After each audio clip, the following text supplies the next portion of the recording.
everywhere else, most of those are coming to us and saying, "How do you do this? What have you done? What are you doing?" and things. And I think what we're trying to do is to get supporters groups, certainly from the disability side, is not to just go in and say, "Let's go table thumping, and I want this and I want that and everything else, and I'm disabled, so I deserve that," and all this sort of thing. Yeah. He's actually going in and saying to the club, "Look, we need to change some things. We need to improve some things. What's possible? What are you willing to fund? What can't we fund? What is going to make it illegal? Because at the end of the day, we can soon bring in the human rights people if they start to get really artsy. But that's a long way down the line. That's like our neutron bomb if we have to use it. Yeah. I've only ever threatened it a couple of times, but it's just getting that partnership with the club, and that's how we can do the things that we want to do. Presumably, though, because the whole new stadium thing was built from the ground up, it means that you had an influence at the early stages, didn't you, to actually build those features in, whereas a lot of other clubs, they've got old stadia that they just can't adapt as easily, I would imagine. We weren't brought in as early as I would have liked, to be honest. It was a bit late, and there's some things that we can't change because we brought in too late. I applaud the club for actually having the guts to bring us in. And yes, we were lucky it was a brand new stadium, but there are things at Wembley that's a relatively new stadium. If you go to the stadium, if you go from the car park level to get up to the plinth level, they have only just changed it, but for the last 10, 12 years, they had one lift that would take 2 wheelchairs at a time to get up to the podium level. That's crazy. And usually it'd break down, and then you'd also get somebody going along with, "Oh, my dad's in a wheelchair, so we'll go in the lift with him." So it's his wife, his daughter, his son-in-law, their 3 kids, anybody up the road that was looking and they were talking to. So all of a sudden, when we've had it, I usually counted on it being half an hour from me parking in the car park right next to the stadium to get into my seat. And that was on a good day. And there's been times where it's been like, I've actually bashed our way into the part where the press and people go up to the stadium because those lists weren't being used, and we're sitting in a queue of 20 people. Yeah. So it was sort of like, bollocks to that. We're going to go and almost gate crash the entrance to get in. And these security guys go, "Oh, you can't come in, you can't come in." I'm going, "Sorry, mate, I've paid my season ticket and I want to be in that game at the start. I'm not going to miss the first 10 minutes or whatever because of your inefficiency." Yeah, no, I think that's fair. That type of thing. So there are battles you have to do. Yeah. As far as other clubs are concerned, we do talk to other DSAs. There is a lot of information that flies around. A lot of the clubs could make the changes if they want to. Manchester United, for example, have just done, at one time, the disabled supporters, whether you're home or away, you'd sit together in the middle of the home supporters. So people were getting all sorts of stuff thrown at them and things. So now they finally created another area next to the homes, the away supporters, where the away disabled fans can go to and sit. So they can do it. And if you look at every ground, I'd challenge you to take me to a ground where we couldn't make it better for not a lot of money. Yeah.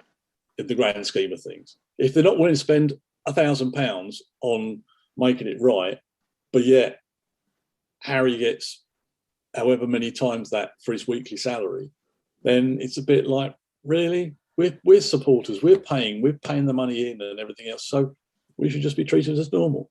And the other thing is we have a good laugh about it all. We take the mickey out of ourselves as much as anything else. And we just find also we help people outside of the football. But we've had people going up to the top of the stadium. I've been up there, and I think it's about 4 other people now so far have been up. Is Sally part of your? Is Sally Berger? I think her name. She has been, yeah. Okay, because I know she went up there. Yeah, she went up there recently, didn't she? So yeah. Okay, excellent. Pete, that's excellent stuff. Some really good information. So if there's anyone listening to the podcast now, after it's been recorded and put out there, and they want to get in contact and they want it to become a member, what's the best way to contact you? Is that via your Twitter account?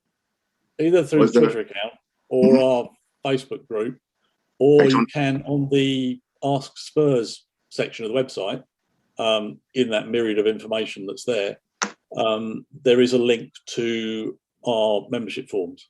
Membership is free. Do you want to... Don't get badged or anything for it, but at the moment it's free. So you just need to go along and fill this form in. That comes directly to us through the club, and also make sure that you're signed up for the access scheme. And then, so the pure advertisement, we just want to get our numbers up. So if you come across people or you know people or whatever that can benefit from it, then that would be really good. So, will I make a salesman with that? Yes, that's good stuff. It's very good. Okay. All right, so that's fantastic. So I think we're at the point where we need to call last orders. There's last orders at the bar. So we've got a few matches that are coming up in this week. So the first match is Chelsea away, and that's on Wednesday. So just a very quick score prediction in terms of if we're going to win or lose, and the score, please. We'll start off with you, Jay. We'll lose 1-0. Okay, good stuff. Okay, Andy? We'll lose 2-1. Okay. Sarah? I should have been more ready to unmute. We'll lose 3-0. We're going to lose 3-0. Okay. Bit of positivity. Yeah. Pete? Draw 2-2. Excellent, good stuff. Okay, and I reckon we're going to spring a surprise, and I think we'll win 2-1. Okay, good stuff. Nice. So